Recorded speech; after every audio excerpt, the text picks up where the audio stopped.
नमस्कार, आप देख रहे हैं यूपी की आवाज। मैं हूं आपके साथ पलक शर्मा। आइए नजर डालते हैं इस खबर की ओर। भाजपा नेता रविशंकर प्रसाद ने एक प्रेस कॉन्फ्रेंस की। इस दौरान उन्होंने कहा कि कर्नाटक सरकार ने अपने बजट में मुसलमानों के लिए 4% आरक्षण की घोषणा की है। नौकरी तक तो ठीक था, अब सरकारी ठेकों में भी रिजर्वेशन हो रहा है और उसमें भी सीधा मुसलमानों के लिए 4%। कांग्रेस पार्टी और राहुल गांधी की सोच कैसी है, यह इस बात का संकेत है। इसके साथ ही देखिए क्या कुछ कहा भाजपा नेता ने इस वीडियो में। होली की शुभकामना एक हफ्ते चलती है, तो आप सबों को बहुत शुभकामनाएं। मित्रों, क्षमा चाहते हुए होली के इस माहौल में हमने आपको डिस्टर्ब किया है, क्योंकि विषय ऐसा है जो विषय सिर्फ कर्नाटका का है, लेकिन इसके राष्ट्रीय इम्प्लीकेशंस हैं और कांग्रेस पार्टी और राहुल गांधी की सोच कैसी है ये इसका संकेत भी देती है। Karnataka government in the budget has publicly announced a 4% reservation for Muslims in government contracts. Karnataka सरकार ने अपने बजट में मुसलमानों के लिए 4% आरक्षण की घोषणा की है। अभी तक नौकरी तक समझते थे, अब सरकारी ठेकों में भी रिजर्वेशन हो रहा है और उसमें भी सीधा मुस्लिम्स के लिए 4%। कल देश ने शांति से होली मनाया। तमाम आशंकाओं के बावजूद, क्या उत्तर प्रदेश, क्या बिहार, क्या मध्य प्रदेश, क्या राजस्थान प्रेम और सौहार्द में होली मनी और हिंदू और मुसलमानों ने एक नए एका का परिचय भी दिया, सद्भाव का परिचय दिया। और ठीक वैसे समय कम्युनल पॉलिटिक्स और वोट बैंक पॉलिटिक्स को एक नया आयाम दिया जा रहा है।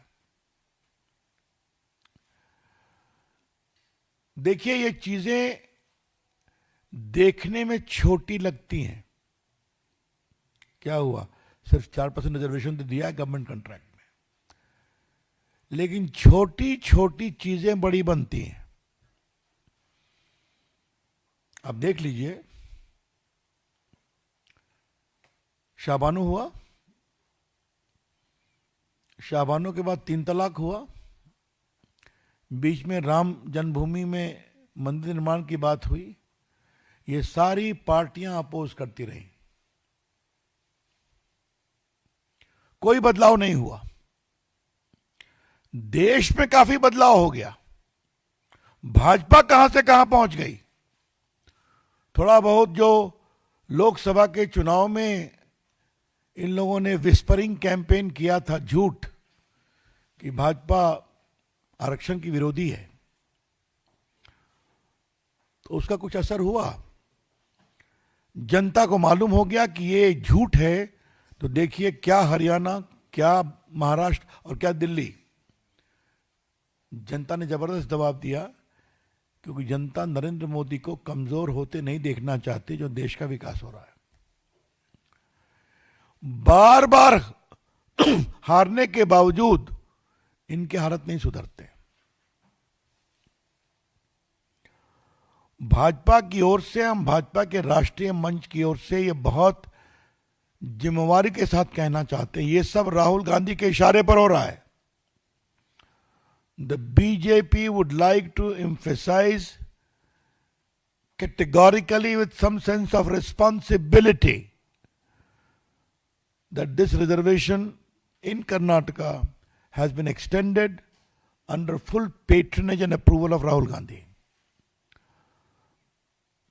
Mr. Siddhar Maiya does not have the courage, not the political capital to announce on its own. ये हम बताना चाहते हैं। तो ये जो वोट बैंक में कॉम्पिटिटिव पॉलिटिक्स चल रही है, तो राहुल गांधी को लगता है मुझसे आगे बढ़े, लीड करे। वैसे राहुल गांधी जी कहाँ हैं? मैंने सुना है फिर वियतनाम गए। देवेंद्र बाबू आपने दिखाया था कि वो जनवरी में भी वियतनाम गए थे ना, 10 मार्च को, जहां तक याद है। तो नया साल भी वियतनाम है, वियतनाम में होली भी वियतनाम में। मुझे भी बताया गया कि लगभग 22 दिन उन्होंने वियतनाम में समय दिया है। इतना समय तो अपनी कॉन्स्टिट्यूंसी में नहीं दिया रायबरेली में उन्होंने, हाँ? लेकिन राहुल गांधी को एकाएक वियतनाम से इतना प्यार हो क्यों गया है? अब तो विपक्ष के नेता है ना, उनकी उपलब्धता होनी चाहिए ना हिंदुस्तान में। हम वियतनाम देश का बहुत सम्मान करते हैं,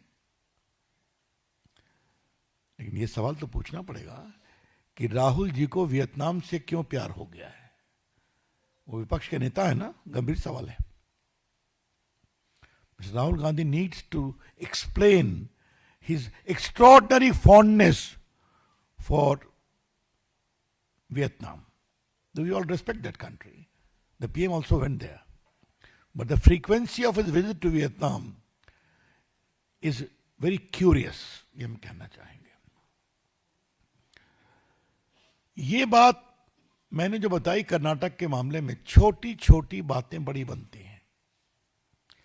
जो पुराने पत्रकार हैं उनको याद होगा, आजादी के आंदोलन में छोटी बातें उठती थी ना, हमें ये चाहिए, हमें अपनी यूनिवर्सिटी चाहिए, हमें अपना एजुकेशन चाहिए, हमें सेपरेट वोटिंग चाहिए।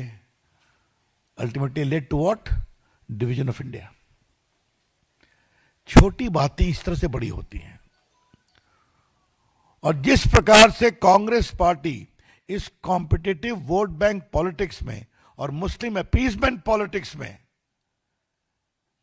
रोज एक नया नया पैमाना बना रही है, वो देश के लिए खतरा है, ये हम कहना चाहेंगे। क्या आज बंगाल, क्या आज कर्नाटका, बंगाल में हिंदू मंदिरों पर हमले होते हैं, वहां रोज नई नई बातें होती हैं। यह अपीसमेंट पॉलिटिक्स कहां तक जाएगी हम कहना उठाना चाहते हैं।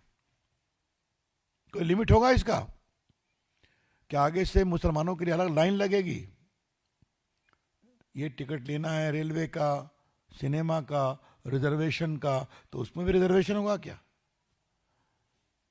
मतलब मैं अभी संवैधानिक विषय पे आऊंगा, अभी मैं इसके बिल्कुल प्रैग्मेटिक पॉलिटिकल कंसिडरेशन पर अपनी टिप्पणी कर रहा हूं। और फिर कहूंगा, मैंने संसद में भी कहा है 2 बार इसको, इतनी बार हारे हैं, कहां से कहां पहुंच गए, फिर भी समझते नहीं हैं और सवाल अपने को संभालते भी नहीं है। न समझते हैं न संभालते हैं। ये पूरा वोट बैंक पॉलिटिक्स का कितना बड़ा ग्रिप है उनके ऊपर, ये हम कहना चाहते हैं। बीजेपी इसका विरोध करती है और करेगी। आपको याद होगा कि आंध्र प्रदेश में 4% रिजर्वेशन दिया गया था। आंध्र प्रदेश हाईकोर्ट ने उसको क्वॉश कर दिया। मैटर सुप्रीम कोर्ट में कॉन्स्टिट्यूशन बेंच में पेंडिंग है, क्योंकि religious based reservation is not permissible under the Indian constitution. ये जो संविधान की बात बार बार करते हैं, उसमें स्पष्ट लिखा हुआ है सोशल बैकवर्डनेस, एजुकेशनल बैकवर्डनेस। उसमें तो हर जात के लोगों को देते हैं, अच्छी बात है, ओबीसी को भी देते हैं, मुस्लिम समाज के भी ओबीसी को आप दे सकते हैं, लेकिन सीधा गवर्नमेंट कॉन्ट्रैक्ट में हम देंगे 4% रिजर्वेशन, ये टोटली अनकॉन्स्टिट्यूशनल है। और आपको मालूम है कि सुप्रीम कोर्ट ने क्या इंदिरा शौने केस हो या बाकी केसेस में कई बार कहा है। अभी देखिए कलकत्ता में कलकत्ता हाई कोर्ट ने क्वॉश कर दिया था reservation on ground of religion. Supreme court में आया, वो मैटर पेंडिंग है। सुप्रीम कोर्ट ने क्या कहा था कि 9 दिसंबर 2024, reservation must not be based on religion, says supreme court to West Bengal. बार बार कहते हैं, हाँ? क्योंकि भारत का संविधान अलाउ नहीं करता इसको। सोशल बैकवर्डनेस पर आप कर सकते हैं, लेकिन इस पर सुप्रीम कोर्ट के दर्जनों जजमेंट हैं, अभी मैं उस पर आपका समय नहीं लूंगा। लेकिन ये एक वेल सेटल्ड प्रिंसिपल है, कोई सोशली एजुकेशनली बैकवर्ड है, उसका बैकवर्डनेस आप डिसाइड करिए, सर्वे करिए, उसको डाल दीजिए। लेकिन सीधा एक कम्युनिटी, रिलीजियस कम्युनिटी के बेसिस पर हम रिजर्वेशन दें, ये परमिसिबल नहीं है। मनमोहन सिंह ने वही शुरू किया था, आपको याद होगा, Muslims have the first right over the national resources. और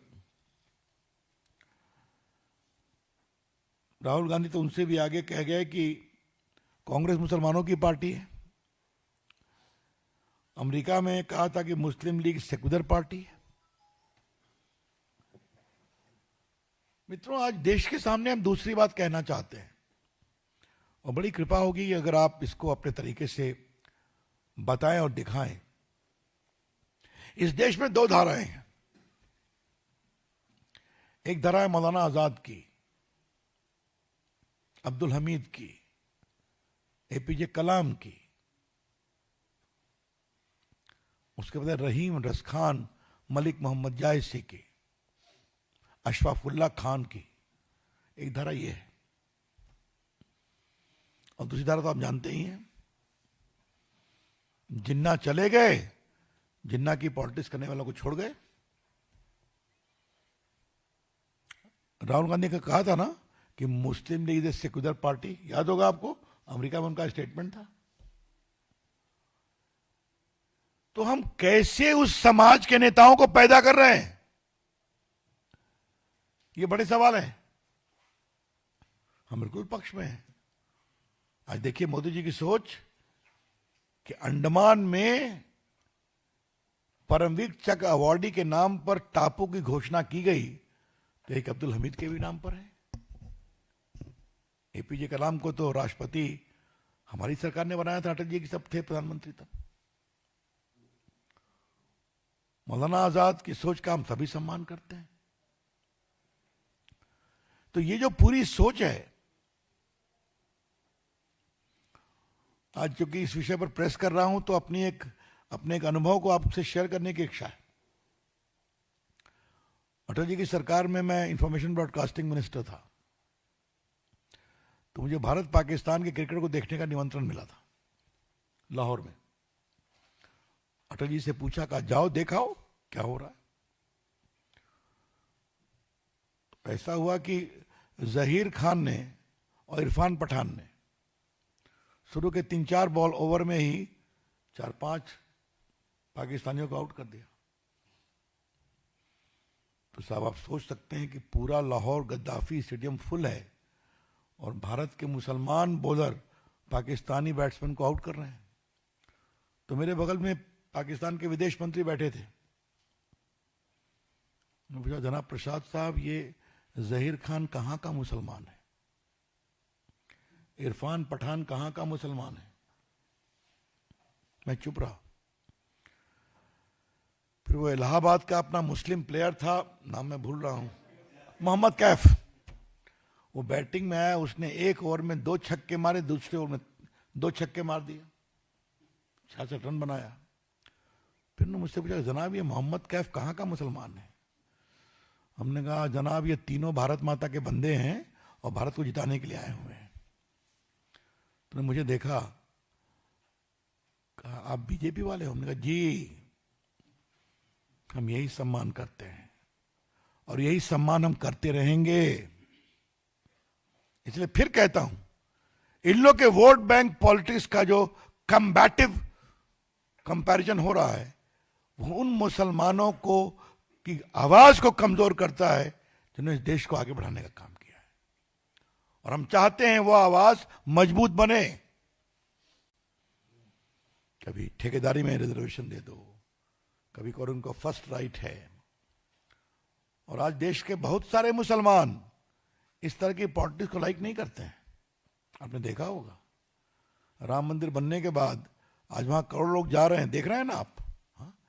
आज काशी में भी बुर्का पहन के हमारी बहनें होली मना रही हैं ना, ये बदलाव हो रहा है। तो मुझे लगा कि आज को मैं इस बात को कहूं। ये डॉक्टर बाबा साहब अंबेडकर की राइटिंग एंड स्पीचेस है, वॉल्यूम 17 पार्ट 3। इसके पेज 418 पर 27 अक्टूबर 1951 में दिए गए बाबा साहब के भाषण का जिक्र है। तो ऐसे सब लोग बाबा साहब की फोटो लेके चलते हैं ना। आई रिपीट, बाबा साहब Ambedkar writings and speeches volume 17 part 3, पृष्ठ संख्या 418। Just see the leader of Congress party, Pandit Nehru. He has delivered 2,000 speeches during the last 20 years, but he has never spoken about the welfare of scheduled caste even once. From this you can judge what sympathy Congress party can have for our people when its leader is so adamant Pandit Nehru is all over for Muslims. I do not want that Muslims should be neglected, but I do want that Muslims should not enjoy at the expense of other communities. तो ये सच्चाई है ना। अगर आप खाली उनको reservation देंगे तो जो बाकी सोशली बैकवर्ड हैं उनका हिस्सा मारा जाएगा ना। तो बहुत सिंपल सी बात है, क्योंकि रिजर्वेशन की भी सीमा है ना। You can't have 100% reservation. तो ये असंवैधानिक है, ये राष्ट्र को कमजोर करता है, ये अपीजमेंट पॉलिटिक्स को और बढ़ाता है और देश की एकता को कमजोर करता है। इसीलिए ये जो कर्नाटका का निर्णय था, इसको रखना जरूरी था राष्ट्रीय परिप्रेक्ष्य में। हम इसकी बहुत भर्त्सना करते हैं, ये कोर्ट में चैलेंज होगा और मैं उम्मीद करूंगा कि राहुल गांधी समझेंगे, लेकिन नहीं समझेंगे। समझते तो वो है नहीं, तो शायद इनका देखा देखी बाकी कांग्रेस प्रदेशों में भी होने की कोशिश होगी, हम वहां भी विरोध करेंगे। धन्यवाद मित्रों। Open to questions.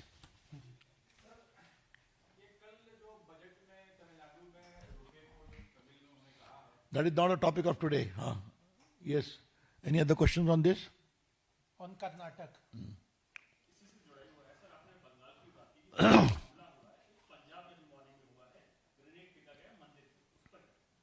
बहुत भर्त्सना करते हैं इसकी, हम और क्या सिंपल भर्त्सना करते हैं। ये सब उसी पॉलिटिक्स का पार्ट है, अपीजमेंट पॉलिटिक्स का पार्ट है। हाँ, और कुछ? They will take a call on this. Why not? Prima facie it is vulnerable, constitutionally impermissible. Subject to legal advice, action will be taken and should be taken. Ravindra जी,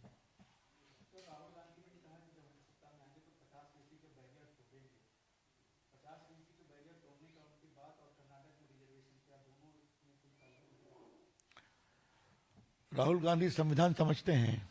रविंदर बाबू, संविधान समझते हैं? ये बड़ा सवाल है।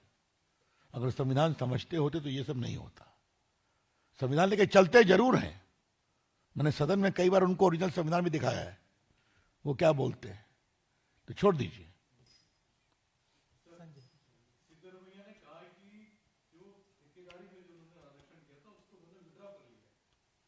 कहां से विड्रॉ? बजट में कह दिया उन्होंने तब। आप देखिए ना, Karnataka cabinet approves 4% Kota for Muslim contractors under KTPP act. तो ये तो बिल्कुल 15 मार्च 2025 का मैं लेकर के आया हूं ना।